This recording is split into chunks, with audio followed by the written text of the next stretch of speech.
Hi, everyone. It's Pam from Your Nurse Advocate Consulting. Welcome to Tuesday Tips Live. We are actually in the RV in Franklin, Indiana, on our way home from Pigeon Forge, Tennessee. So we'll be getting home tomorrow.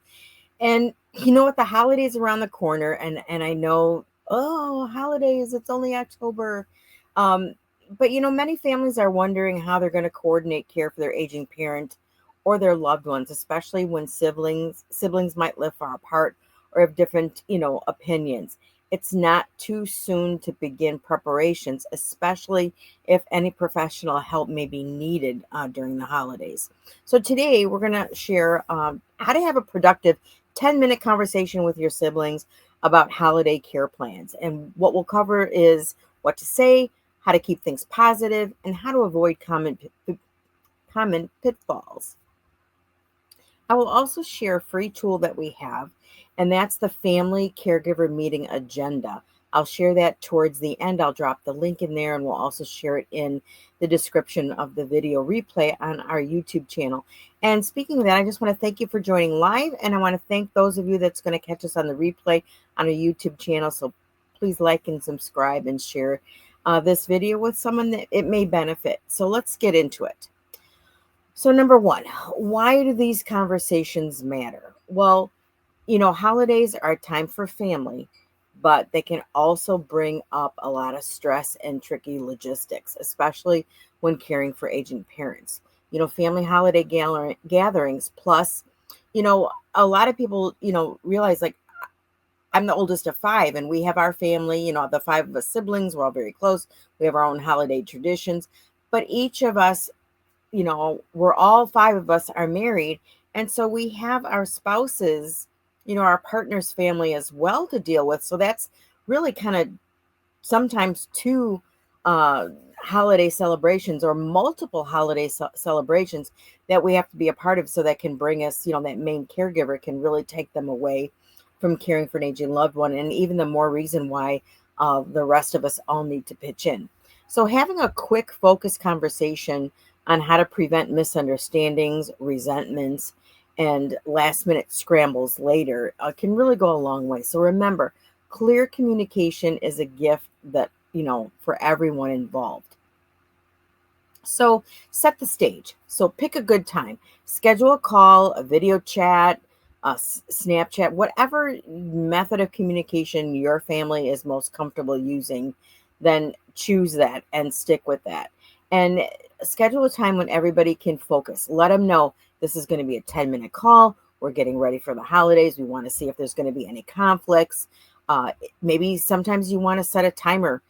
Just let people know, I'm going to set a timer for 10 minutes.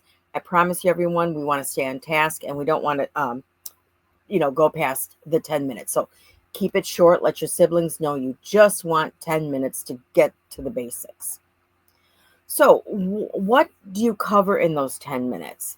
So here's a simple agenda that you can use for a 10-minute talk. So if you need to take a minute to get a pen and pencil, we will also have this in the description on the video. So you might want to jot this down. So again, set a timer if it's needed.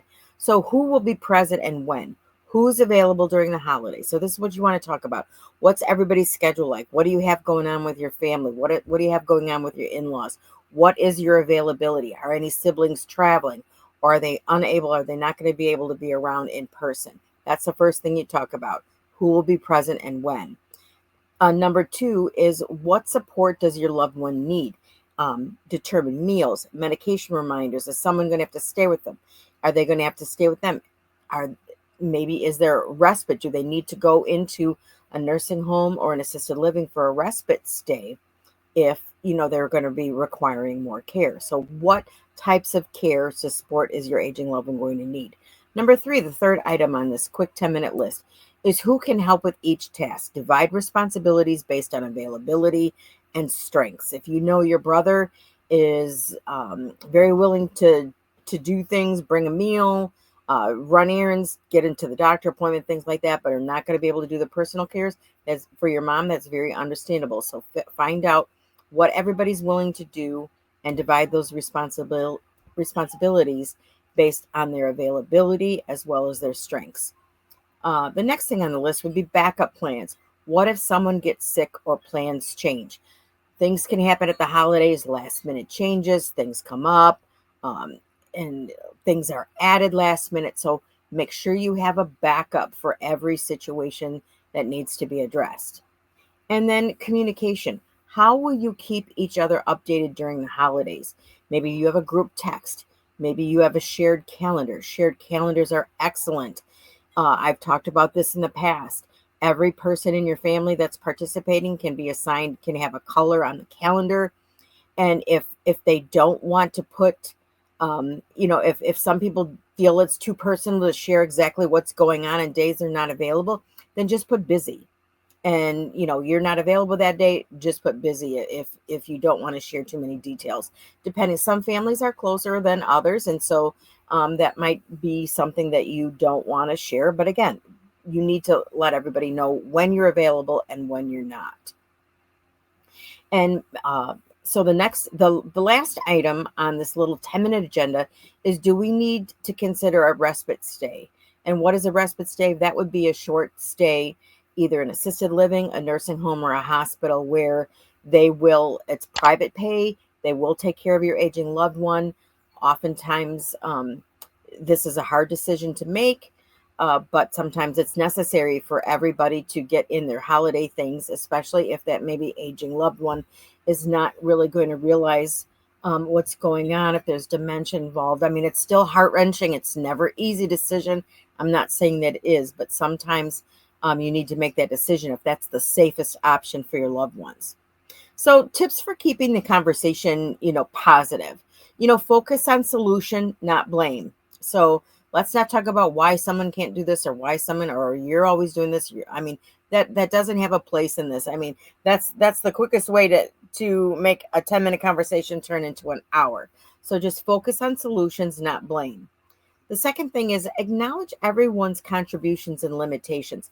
Every family is in a different season. And when I say a season, that means it is a season. It doesn't last forever. So maybe if someone's really busy right now with their family and they need to do something with their kids, they've got this sporting event, or they've made it to state, or they've done something, know that that's a season. So maybe in a year or so, the next holiday season they'll have more availability. So please acknowledge everyone's contributions and limitations, and find out something else that they can do to contribute around their schedule. And use I statements, never you. I am concerned about Dad's mobility after his fall. So anytime you use the word I statements, that indicates you're putting on yourself, and you're not putting blame. You're not turning the conversation on anyone else. So try and use I statements as much as possible. And so be open to creative solutions. Sometimes, maybe someone can help virtually or send a meal if they can't be there in person. For example, my daughter's great she lives an hour away from my mom. And sometimes my mom gets a taste for some of her favorite foods. So my daughter will do Grubhub or Uber Eats, and she'll order it from her house and have it sent to my mom. So there's a lot of creative ways that people can help, even if they're not close by. And then end the meeting with gratitude. Thank everybody for participating. Thank everyone for being willing to come together and figure out a way to make this work. So what happens if there is conflict? Well, again, if disagreements come up, suggest a follow-up call to work through the details. Don't make this 10-minute call, especially if it's maybe two siblings that are having a disagreement and the other siblings are, they've committed to this. So maybe it's time to finish the conversation, keep it to your 10 minutes, and maybe schedule another call as needed to discuss a particular concern. Remind everyone that all you want is what's best for the loved one. Now, a lot of times this can squash disagreements. We may not all agree on how my mom wants her health care to go, but what we can all agree on is that what mom wants, mom gets. And so if you can agree on that, then that's going to squash, a lot of disagreements. because people have their own way of thinking how things should go, and they have their own way of thinking about what's best for mom or dad. But again, we have to remember, they have a choice, they have a say so in their care, and they have the right to make the wrong decisions. So they may not make the best decisions all the time, but we have to honor those. So, if needed, last resort, consider bringing in a neutral third party, such as a nurse advocate, a social worker from the clinic, um, a mental health counselor that specializes in conflict resolution. Bring in a professional, and sometimes this is what's necessary. Oftentimes, it's a third party that everybody can agree with the third party, even though they're kind of talking about the same thing. It's something about the third party phenomenon that people look to a third party more as authority figure versus your family, your siblings, who, like I said, I've said this many times, you fought over the last piece of bacon and all kinds of things when you were kids. So it's a whole different dynamic. So what are some tools and resources? So use a shared calendar. We talked about that briefly before, or a group chat to keep everyone in the loop, especially long distance caregivers. The more they're kept in the loop, the more they feel a part of it, and the more they're willing to be participating. And it takes the guesswork, because if you're not informed, the mind has a tendency to go to dark places and go to the bad things versus the good things. So if everybody's kept in the loop, nobody has to second guess what's going on or what anybody's intentions are. All right, and next thing we're going to do, it's going to be available very soon this week. Look for our free Caregiver Holiday Survival Guide, and it's going to have a holiday care planning checklist to guide your conversations. It's going to be great. So we will have that out within the week. So keep an eye out for that. So remember, a little planning goes a long way, especially during the holidays. So if you need help starting the conversation or want support with care planning, please reach out to your Nurse Advocate Consulting. Thanks for joining Tuesday Tips Live. Don't forget to like, share, or comment, with your own tips, or if you've got any ideas, we'd love to share that. I mean, everybody that's in the trenches, the more that we can share, the more that we can help each other. So we will see you back here next week. Take care, and we'll talk to you soon.